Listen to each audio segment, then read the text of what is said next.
साथियों, आज की क्लास के शुरू के जो 5 मिनट है वो बहुत ज्यादा इंपॉर्टेंट है, क्योंकि आप कोई सी भी एग्जाम दे लें, चाहे फर्स्ट ग्रेड एग्जाम दो, रीट की एग्जाम दो, लेवल सेकंड या लेवल फर्स्ट, या फिर आप बैंक, एसएससी, पटवार, पुलिस, कोई भी एग्जाम दे लो, लेकिन आज की क्लास के जो शुरू के 5 मिनट है वो 5 मिनट आप सभी के लिए बहुत ज्यादा महत्वपूर्ण है।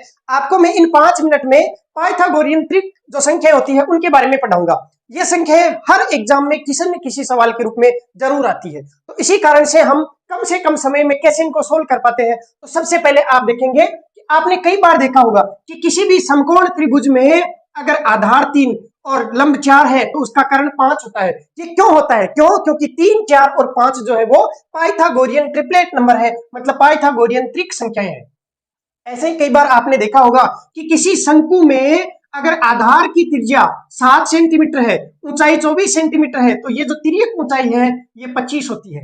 7, 24, 25 ये भी एक पाइथागोरियन त्रिक संख्या होती है, और इसी कारण से यही संख्याएं बार बार एग्जाम में पूछी जाती है। ऐसे ही एक संख्या और होती है 5, 12 और 13। अगर किसी त्रिभुज का आधार 5 है, लंब 12 है, तो उसका कर्ण हमेशा 13 होता है, लेकिन ये होने चाहिए सारे के सारे समकोण त्रिभुज। तो चलिए हम जानते हैं इनके बारे में कि ये संख्याएं कैसे ज्ञात करते हैं। अगर ये संख्याएं आपने ज्ञात करना सीख लिया तो उसके बाद में चाहे क्लास आप स्किप कर देना, लेकिन यहां तक शुरू के जो 5 मिनट है वहां तक जरूर देखना, चाहे कोई सी भी एग्जाम आप दे रहे हैं। ठीक है, तो हम देखते हैं कि किसी भी संख्या के लिए पाइथागोरियन त्रिक संख्याएं कैसे ज्ञात की जाती है। तो इसका देखो सूत्र होता है, वो याद करवा दूंगा, पहले लिख देता हूं। 2m, एक होता है m स्क्वायर माइनस 1 और एक होता है m स्क्वायर प्लस 1, और एक सूत्र होता है केवल m। तो यहाँ m है तो यहाँ पे भी इसका आधा हो जाएगा, जैसे 2m का आधा हो गया m, तो इसका भी आधा करेंगे, m स्क्वायर माइनस 1 में 2 का भाग देंगे, और यहाँ पे m स्क्वायर प्लस 1 में 2 का भाग देंगे। अब देखो, ऊपर वाला सूत्र तो है सम संख्याओं के लिए और नीचे वाला सूत्र है विषम संख्याओं के लिए, क्योंकि आप जानते हैं सम संख्या होती है वो nवी संख्या 2n होती है, n विषम संख्या 2n होती है। इस कारण से यहाँ पे देखते यहाँ पहचान जाओगे। जैसे अब आप याद करना चाहते हैं शुरू वाली जो संख्या है उनका, तो सबसे पहले हम शुरुआत करते हैं जैसे 3 से। 3, उसके बाद में 4, उसके बाद में 5, 6, 7, 8, ऐसे हम संख्याएं लेंगे, और उसके बाद में इनकी जो अन्य दो संख्याएं हैं वो कैसे ज्ञात की जाती है। देखो, हम पढ़ रहे हैं पाइथागोरियन त्रिक संख्याएं, पाइथागोरियन त्रिक संख्याएं, और ये जो पाइथागोरियन त्रिक संख्याएं हैं ये बहुत ही ज्यादा इंपॉर्टेंट होती है एग्जाम के लिए। त्रिक को इंग्लिश में कहते हैं ट्रिपलेट नंबर। अब इसमें क्या होता है, देखो, पाइथागोरस प्रमेय हमेशा समकोण त्रिभुज में अप्लाई होती है। तो इसके लिए कोई भी एक समकोण त्रिभुज आप ले सकते हैं। उस समकोण त्रिभुज का एक होता है आधार, एक होता है लंब, और जो सबसे बड़ी भुजा होती है वो होती है कर्ण। तो आधार, लंब और कर्ण 3 भुजाएं हैं, और 3 भुजाओं के जो माप होते हैं वही पाइथागोरियन ट्रिपलेट कहलाते हैं। अब सबसे पहले हम शुरुआत करें 3 से। अब 3 क्या है? विषम संख्या है। इसका मतलब यहाँ पे m का मान कितना रखेंगे? 3। तो m का मान है आपके पास में 3, तो पहला ट्रिपलेट हो गया 3, आपने लिख रखा है। अब आप इसको आधार मान सकते हैं, आप चाहे तो इसको लंब मान सकते हैं। तो इधर हो जाएगा आधार, तो ये हो जाएगा लंब, या अगर आप इसको लंब मानते हैं तो ये हो जाएगा आधार, तो फिर कर्ण यहाँ पे आ जाएगा। अब देखना, आपने m का मान यहाँ 3 रखा, तो m का स्क्वायर करेंगे, 3 का स्क्वायर करेंगे, 9 माइनस 1 हो जाएगा 8, 8 में भाग देंगे 2 का तो हो जाएगा 4, अगली संख्या आ गई 4। और यहाँ पे m का मान 3 रखेंगे, 3 का स्क्वायर 9 प्लस 1 हो जाएगा 10, 10 में 2 का भाग देंगे तो आ जाएगा 5। तो आपके पास में एक पाइथागोरियन ट्रिपलेट नंबर आ गई 3, 4, 5। मतलब किसी भी समकोण त्रिभुज में अगर आधार 3 है, लंब 4 है, तो उसका कर्ण 5 होता है। ये आपको याद रख लेना है, 3, 4, 5, बहुत ज्यादा आसान संख्या है 3, 4, 5। अब देखते हैं अगली संख्या 4 के लिए। अब यहाँ पे 4 क्या है? एक सम संख्या है। सम संख्या के लिए हम ये वाला सूत्र यूज करेंगे, तो यहाँ पे 2m का मान क्या रखेंगे? 4। तो यहाँ पर 2m बराबर 4 रखते हैं, तो m का मान कितना आ जाएगा? 2 आ जाएगा। भाई यहाँ पे 2m है तो 2m का मान रखेंगे 4, तो m का मान आ गया 2। अब यहाँ पे 2 का स्क्वायर करेंगे तो हो गया 4, उसमें से 1 कम करेंगे तो हो जाएगा 3, तो एक संख्या आ गई 3। अब यहाँ पे 2 का स्क्वायर किया 4, उसमें 1 जोड़ा हो गया 5, ये हो गया 5। देखो 4, 3, 5।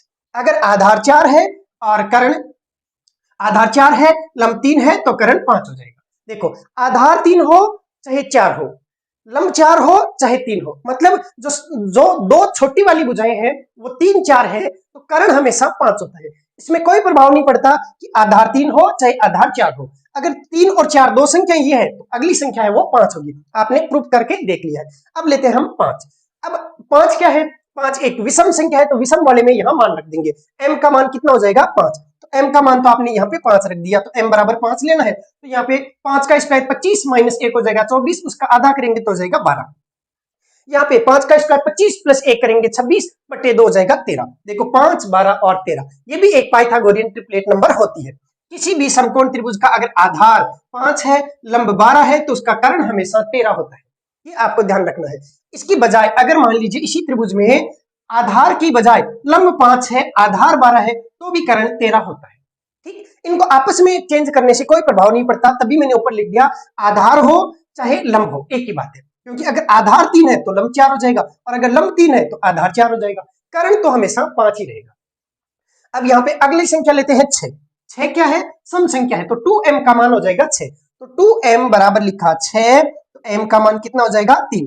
m का मान 3 यहां लिखते हैं, तो m का मान 3 का स्क्वायर 9 माइनस 1 हो जाएगा 8। देखो ये हो गया 8, 3 का स्क्वायर 9 प्लस 1 हो जाएगा 10, 6, 8, 10। अब ये कैसे आया इसको समझाता हूं। देखो 6, 8, 10 कैसे आया, क्योंकि आपको लास्ट में जब आप देखेंगे 5 मिनट बाद में, तो आपको पता चल जाएगा कि आपको बहुत कम चीजें याद रखनी है, बाकी सारी चीजें तो ऐसे ही होती है। देखो मेन संख्या क्या है? 3, 4 और 5 है। अब इनकी एक विशेषता ये होती है, आप चाहे तो इनको डबल कर दो, आप चाहे तो इनको तिगुना कर दो, आप चाहे तो इनको 10 गुना कर दो, आप चाहे तो इनको आधा कर दो, कोई प्रभाव नहीं पड़ता। जैसे 3 को अगर मैं दुगुना करता हूं तो आता है 6, तो ऐसे ही 4 का दुगुना 8 हो जाएगा और 5 का दुगुना 10 हो जाएगा। ये भी एक पाइथागोरियन त्रिक संख्या होती है। 6, 8, 10 चेक कर सकते हैं, 6, 8, 10। ऐसे ही मैं इस 3 का तिगुना कर सकता हूं तो हो जाएगा 9, 4 का तिगुना हो जाएगा 12, तो 5 का तिगुना हो जाएगा 15। 9, 12, 15। आगे देखेंगे हम, आएगा ये भी। ऐसे इस 3 का अगर मैं 4 गुना करूं तो 3 चौके 12, तो 4 का चौगुना 16, तो 5 का चौगुना 20। ये भी एक पाइथागोरियन ट्रिपलेट नंबर है। ऐसे इस 3 का 5 गुना करूं तो 5 तिये 15, तो 4 पंजे 20 और 5 25। देखो हर एग्जाम में यही संख्याएं बार बार रिपीट होती है, और हम कैलकुलेशन के चक्कर में फंस जाते हैं और समय खराब करते हैं, जबकि ये संख्याएं देखते ही आपको आंसर देना होता है। अब आगे देखते हैं संख्या 7। अब 7 क्या है? विषम है, तो विषम वाले में मान यहां रखेंगे।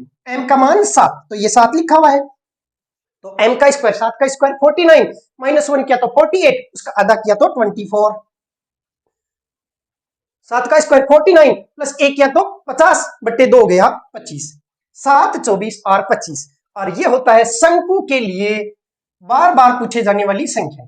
कोई भी अगर शंकु का सवाल एग्जाम में आए, क्षेत्रमिति में शंकु से रिलेटेड कोई भी सवाल आए, तो उसमें आधार की त्रिज्या हमेशा 7 होती है, ऊंचाई 24 होती है, और तिर्यक ऊंचाई है वो 25 होती है। और स्टूडेंट इसमें फंस जाते हैं, वो कैलकुलेट करते हैं, एल का मान ज्ञात करते हैं, और उसके बाद में 2-3 मिनट यही खराब कर देते हैं, जबकि ये 7, 24, 25 आपको याद रखना होता है।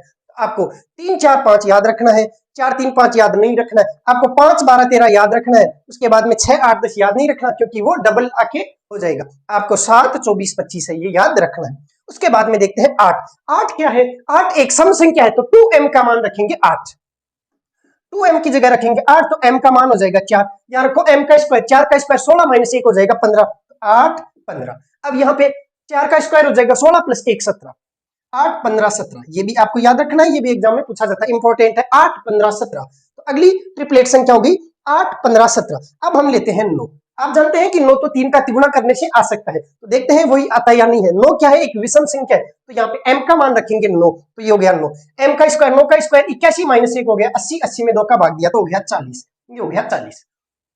m का स्क्वायर, तो 9 का स्क्वायर 81 प्लस 1 हो गया 82 बट्टे 2, 82 में 2 का भाग दिया तो कितना हो गया 41। 9, 40, 41, ये नई संख्या आ गई, ये भी एक पाइथागोरियन ट्रिपलेट नंबर होती है। एक ये भी होती है कि 3 का तिगुना 9, 12 और 15, 9, 12, 15 भी होता है, 9, 40, 41 भी होता है।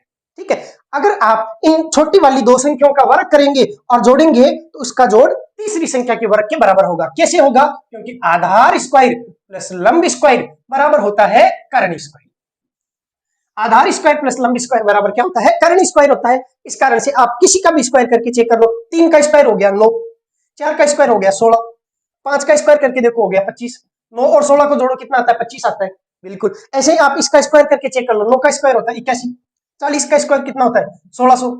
आप 41 का स्क्वायर करेंगे तो 1681 आएगा, चेक कर लो। चाहिए 1600 प्लस 81, 1681 आएगा। 41 का स्क्वायर भी 1681 होता है। तो इस प्रकार से ये पाइथागोरियन ट्रिपलेट नंबर होती है, इनका आपको विशेष ध्यान रखना है। और अब हम देखते हैं इनसे आगे वाली पाइथागोरियन ट्रिपलेट नंबर्स। इसको मैं मिटा देता हूं, इसको आप चाहे तो और लिख सकते हैं।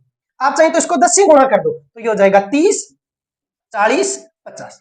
आप चाहे तो इसमें 7 का भाग दे दो तो 3/7, इसमें भाग देंगे तो 4/7, इसमें भाग देंगे तो 5/7। किसी भी संख्या से गुणा कर दो, किसी भी संख्या का भाग दे दो, कोई प्रभाव नहीं पड़ता है। तो ये होती है मुख्य मुख्य पाइथागोरियन ट्रिपलेट नंबर। आप इनको जल्दी से नोट कर लीजिए। अब हम चर्चा करते हैं समकोण त्रिभुज के बारे में। हम पढ़ रहे थे रीट लेवल फर्स्ट में, और क्षेत्रमिति में 3 त्रिभुज हमने पढ़ लिए। चौथे नंबर का त्रिभुज हम पढ़ने वाले हैं, और आज वाला जो त्रिभुज है उसको हम कहेंगे समकोण त्रिभुज। अब इसको समकोण त्रिभुज ही क्यों कहा? क्योंकि इसमें एक कोण है वो 90 डिग्री का होने वाला है। समकोण त्रिभुज में एक जो कोण है, कोई सा भी एक कोण ले सकते हैं आप, उसको आपको 90 डिग्री का बनाना है, तो ये एक समकोण त्रिभुज का निर्माण हो जाता है। अब समकोण त्रिभुज में एक विशेषता होती है, अगर मान लीजिए इसमें कहीं पे भी कोण दिया हुआ है, थीटा दिया हुआ है, तो थीटा के सामने की भुजा हमेशा लंब होती है। ये आपको विशेष ध्यान रखना है। अगर थीटा ऐसे लिख दिया तो इसके सामने की भुजा है वो लंब कहलाएगी, और जिस पे थीटा बना हुआ है, जिस आधार पे जो थीटा कोण बना हुआ है वो आधार कहलाता है। तो ये थीटा किस पे बना हुआ है? इस रेखा के ऊपर बना हुआ है। इस रेखा से ऊपर की ओर थीटा कोण बना हुआ है, इसका मतलब ये जो रेखा है वो आधार कहलाती है। और ध्यान रखिए 90 डिग्री के सामने की जो भुजा है वो हमेशा कर्ण होती है। 90 डिग्री के सामने की भुजा कर्ण होती है। तो आपके पास में एक त्रिभुज आ गया ए बी और सी, इसमें आधार, लंब और कर्ण के बारे में आप जान चुके हैं। एसएससी सीजीएल में एक प्रश्न पूछ लिया गया था कि दिए गए त्रिभुज ए बी सी का आधार क्या है, और यहाँ पे दे दिया गया थीटा, यहाँ पे दे दिया, और पूछ लिया कि इस दिए गए त्रिभुज का आधार क्या होगा, इसका आधार क्या होगा। तो कई लोगों ने इसका आधार है वो इसको मान लिया बीसी भुजा को। तो ये जो बीसी भुजा है वो इसका आधार नहीं होगी। क्यों नहीं होगी? क्योंकि थीटा के सामने की भुजा हमेशा लंब होती है। ये एक नियम होता है। जैसे मैंने त्रिभुज में बताया आपको कि शीर्ष एक के सामने की भुजा स्मॉल ए होती है, उसी प्रकार से थीटा के सामने की भुजा लंब होती है अगर ये कोण 90 डिग्री का हो तो ऐसी स्थिति में। ठीक है, तो शीर्ष ए के सामने की भुजा स्मॉल ए, शीर्ष बी के सामने की भुजा स्मॉल बी, और शीर्ष के सामने की भुजा स्मॉल सी। वैसे ही यहाँ पे 90 डिग्री के सामने की जो भुजा है वो सबसे बड़ी भुजा होती है, और उसको आप कर्ण कहते हैं। और थीटा के सामने की भुजा लंब होती है, और थीटा जिस भुजा पे बना हुआ है वो भुजा आधार कहलाती है। ये होता है इसका वास्तविक तरीका। ठीक है, तो आपको ऐसे नहीं कि जो नीचे है वो आधार है, ऐसा जरूरी नहीं होता है। नीचे जो है वो आधार भी हो सकता है और लंब भी हो सकता है, लेकिन अगर थीटा दे दिया गया तो थीटा के सामने की भुजा हमेशा लंब होती है। अब वापस आते हैं क्षेत्रमिति पे। तो हम पढ़ रहे थे क्षेत्रमिति, तो दो चीजें जरूर पढ़नी, एक तो क्या, परिमाप, और दूसरा इसका क्षेत्रफल। तो परिमाप तो आप बहुत अच्छे से जानते हैं, क्योंकि तरीका मैंने आपको ऐसा ही कुछ बता दिया कि परिमाप तो आप देखते ही पहचान जाएंगे। जो इस क्लास के लिए नए हैं वो पहली क्लास से शुरू करें। रीट लेवल फर्स्ट के हिसाब से प्ले लिस्ट बनाई हुई है, वहां पहली क्लास से शुरू करें, तभी उनको बढ़िया तरीके से समझ में आ पाएगा। ठीक है, तो परिमाप हम पढ़ते हैं। तो परिमाप क्या होता है? तीनों भुजाओं का जोड़। तो तीनों भुजाएं क्या क्या हो जाएगी? आधार प्लस लंब प्लस कर्ण। तो इस स्थिति में आधार प्लस लंब प्लस कर्ण, ये जो होता है वो समकोण त्रिभुज का परिमाप हो जाता है। अब हमें ज्ञात करना है इसका क्षेत्रफल। इसका क्षेत्रफल बहुत ज्यादा आसान होता है। क्यों होता है? क्योंकि ये समकोण त्रिभुज है, इस कारण से इसका क्षेत्रफल हो जाएगा 1/2 गुणा आधार गुणा ऊंचाई। ये क्षेत्रफल का सूत्र क्यों हुआ? क्योंकि हम जानते हैं कि किसी भी आयत, कोई भी आयत है, उस आयत का जो क्षेत्रफल होता है उसका सूत्र होता है ये भुजा आधार गुणा ये भुजा ऊंचाई, या लंबाई गुणा चौड़ाई, एल गुणा बी, एल गुणा बी। ये होता है इसका आयत का क्षेत्रफल। अब किसी भी आयत को अगर ऐसे काट दिया जाए, दो हिस्सों में, दो बराबर हिस्सों में काट दिया जाए, तो प्रत्येक हिस्सा एक समकोण त्रिभुज होता है। ऊपर वाला हिस्सा आपने काट के यहां से हटा दिया, आधा कर दिया मतलब, तो पहले क्षेत्रफल था एल गुणा बी, अब हो जाएगा आधा, मतलब आधा एल गुणा बी। अब यहाँ पे ये जो एल भुजा है इसको आप आधार कह देते हैं, तो ये हो जाएगा 1/2 गुणा एल का मतलब हो जाएगा आधार, और यहाँ पे जो बी भुजा है उसको आप त्रिभुज में ऊंचाई कह देते हैं, इस कारण से आधार गुणा ऊंचाई। ये सूत्र बन जाता है त्रिभुज के क्षेत्रफल का। तो त्रिभुज का क्षेत्रफल हो जाएगा 1/2 गुणा आधार गुणा ऊंचाई। अब आपको समकोण त्रिभुज में केवल इतना ही पढ़ना है। हालांकि समकोण त्रिभुज में एक होती है अंतःवर्त की त्रिज्या और एक होती है परिवर्त की त्रिज्या, लेकिन हम वो अलग से पढ़ेंगे। परिवर्त की जो त्रिज्या होती है वो ऐसे होती है, और अंतःवर्त की त्रिज्या है वो ऐसे होती है। ठीक है, तो ये हम अलग से पढ़ेंगे, इसलिए फिलहाल हम क्षेत्रमिति में केवल यहां तक ही पढ़ने वाले हैं। अब इसके सवाल देखते हैं। एक क्वेश्चन लिखिए, जैसे सवाल लिख दिया गया कि किसी समकोण त्रिभुज, लिखेंगे आप सभी, किसी समकोण त्रिभुज की दो भुजाएं क्रमशः 3 सेंटीमीटर व 4 सेंटीमीटर है, दो भुजाएं क्रमशः 3 सेंटीमीटर व 4 सेंटीमीटर है। कोष्टक में लिख लीजिए समकोण बनाने वाली भुजाएं, समकोण बनाने वाली भुजाएं। तो इस त्रिभुज का परिमाप एवं क्षेत्रफल ज्ञात करें। तो इस त्रिभुज का परिमाप एवं क्षेत्रफल ज्ञात करें। अब देखो यहां पे कह दिया समकोण बनाने वाली भुजाएं हैं वो 3 सेमी और 4 सेंटीमीटर है। तो इसका मतलब समकोण बनाने वाली जो भुजाएं होती है वो कौन सी होती है? आधार और लंब होती है, क्योंकि समकोण कौन सी बनाती है? आधार और लंब है वही समकोण बनाती है। यहाँ पे दोनों मिलकर समकोण बना रही है, इसका मतलब एक आधार हो जाएगी और एक भुजा है वो लंब हो जाएगी, और जो सबसे बड़ी भुजा है या कहें समकोण के सामने की भुजा है वो कर्ण हो जाएगी। अब समकोण बनाने वाली भुजाएं 3 सेमी व 4 सेमी है, तो कोई सी भी लिख दो, इसको 3 लिख दो और इसको 4 लिख दो। तो हम जानते हैं, मैंने यहाँ पे लिख भी रखा है पाइथागोरियन ट्रिपलेट्स नंबर, इसके बारे में हम अभी देख चुके हैं। तो 3 और 4 है तो कर्ण कितना हो जाएगा? 5 हो जाएगा। और जिनको नहीं पता वो देखो ऐसे कर सकते हैं कि कर्ण स्क्वायर बराबर होता है आधार स्क्वायर प्लस लंब स्क्वायर। तो ये हो जाएगा आधार स्क्वायर कितना? 3, 3 का स्क्वायर कितना? 9, प्लस लंब कितना? 4, 4 का स्क्वायर कितना? 16। तो कर्ण स्क्वायर बराबर कितना हो गया? 9 और 16 होते हैं 25। कर्ण स्क्वायर बराबर 25, तो कर्ण का मान कितना हो जाएगा? अंडर रूट 25, और ये कितना जाएगा? 5। कर्ण का मान आ गया 5। ऐसे भी ज्ञात कर सकते हैं। अब आपको सबसे पहले क्या ज्ञात करना है? परिमाप। परिमाप क्या होता है? तीनों भुजाओं का जोड़। तो 3 + 4 + 5, 3 + 4 हो गए 7 + 5 हो गए 12, तो ये हो जाएगा 12 सेंटीमीटर। क्योंकि परिमाप एक लंबाई है, इस कारण से इसकी इकाई भी क्या आ जाएगी? सेंटीमीटर में ही आ जाएगी। तो 3 + 4 + 5 होता है 12 सेंटीमीटर। दूसरा ज्ञात करना है इसका क्षेत्रफल। अब क्षेत्रफल कितना हो जाएगा? तो क्षेत्रफल होता है 1/2 गुणा आधार गुणा ऊंचाई। आधार 3 गुणा ऊंचाई कितना? 4, 2 से कट गया, 2 बार 3 दूना 6, 6 सेंटीमीटर स्क्वायर हो गया इसका क्षेत्र। तो इस प्रकार से आप समकोण त्रिभुज में आसानी से ज्ञात कर सकते हैं इसका परिमाप भी और इसका क्षेत्रफल भी। अगला सवाल लिखिए, लिखेंगे एक सवाल, एक समकोण त्रिभुज का कर्ण, एक समकोण त्रिभुज का कर्ण 25 सेमी, एक समकोण त्रिभुज का कर्ण 25 सेमी व आधार 7 सेमी है। तो इसका परिमाप एवं क्षेत्रफल क्या होगा? तो इसका परिमाप व क्षेत्रफल क्या होगा? किसी समकोण त्रिभुज का कर्ण 25 सेमी, आधार 7 सेमी, तो इसका परिमाप व क्षेत्रफल क्या होगा? कैसे ज्ञात करेंगे? सबसे पहले आपको एक डायग्राम बना लेना है। अब जैसे ही आपने डायग्राम बनाया तो कर्ण लिखा हुआ है 25 सेमी, तो आपने कर्ण लिखा 25, आधार है 7 तो आपने 7 लिख दिया। अब अगर आपको पाइथागोरियन ट्रिपलेट्स नंबर के बारे में पता है तो 7, 24, 25 का एक जोड़ा होता है।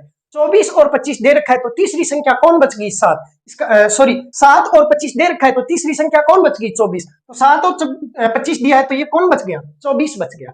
एक तो आप डायरेक्ट लिख सकते हैं। दूसरा तरीका ऐसे, आपको इसका नहीं पता तो आप ऐसे लिखेंगे, इसको लंब मान लेंगे। आप लिख सकते हैं कि कर्ण स्क्वायर बराबर होता है आधार स्क्वायर प्लस लंब स्क्वायर।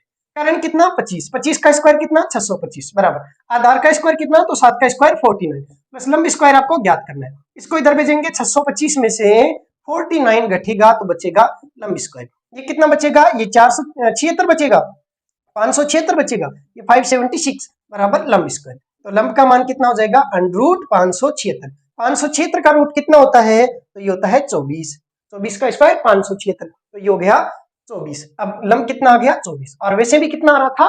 24 आ रहा था। 7, 24 और 25, तो 7, 24 और 25। अगर आपको इसी सवाल में 25 दे देता, लंब है वो 24 दे देता, आधार नहीं देता, तो भी आप याद कर सकते हैं। दो भुजाएं दे दी 24 और 25, तो तीसरी भुजा कौन हो जाती? 7 हो जाती। तो ध्यान रखना है, दो संख्याएं दे रखी हो तो तीसरी संख्या इन्हीं में से होती है। अब देखते हैं इसका परिमाप क्या है।